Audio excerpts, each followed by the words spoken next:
Alors, ce qu'on peut se passer du PIB, c'est ce que disent certains critiques de la croissance. Hein. Par exemple, Éloi Laurent, l'économiste qui se pose une bonne question, à savoir quels sont les dégâts de la croissance, il écrit des trucs comme ça. Je ne suis pas du tout d'accord avec ça. Il ne faut pas se débarrasser du PIB.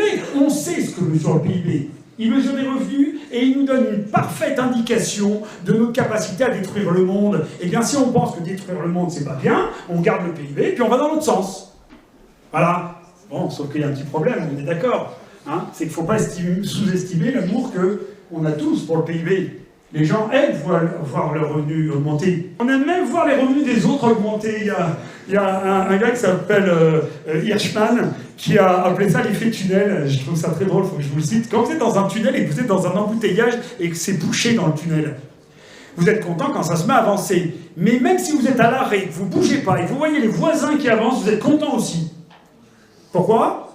Parce que vous dites, bientôt ça va être votre tour. Si la file de gauche avance, il y a des chances que moi, je vais pouvoir bientôt avancer. Donc quand on voit les revenus des autres augmenter, quand on vit dans une société où les revenus des autres augmentent, on se dit, ben, ça sera peut-être bientôt notre tour. Et c'est pour ça que les gens aiment vivre dans une société où les revenus augmentent, où le PIB augmente.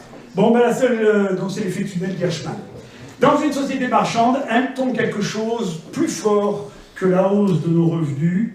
Je vous laisse vous poser cette question à vous-même. C'est une vraie question. Et donc la hausse des revenus, ça reste un idéal. Pendant que la hausse des revenus reste un idéal, il y a des tempêtes en Afrique du Sud, il y a des sécheresses en Chine, d'accord ? La hausse de tout ce qui augmente les revenus reste aussi un idéal, et pendant ce temps en Allemagne il y a des inondations, et puis au Kenya il y a des décharges de déchets en veux-tu en voilà, et pas qu'au Kenya, et le maintien des conditions d'habitabilité de la planète, est-ce que ça serait aussi un idéal? C'est une question que je vous pose.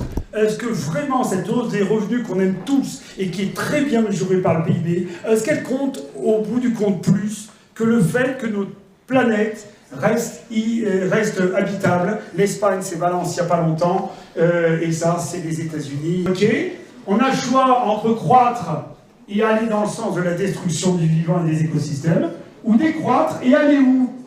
Et aller où? Ça nous mène où, la décroissance? La décroissance, ça nous mène à la non-satisfaction de tous nos besoins possibles. Il est sûr que si on veut arrêter de détruire nos environnements, si on veut arrêter cette grande machine à produire des déchets, il faut produire moins, mais ça veut dire que tous nos besoins ne seront pas satisfaits comme ils le sont actuellement.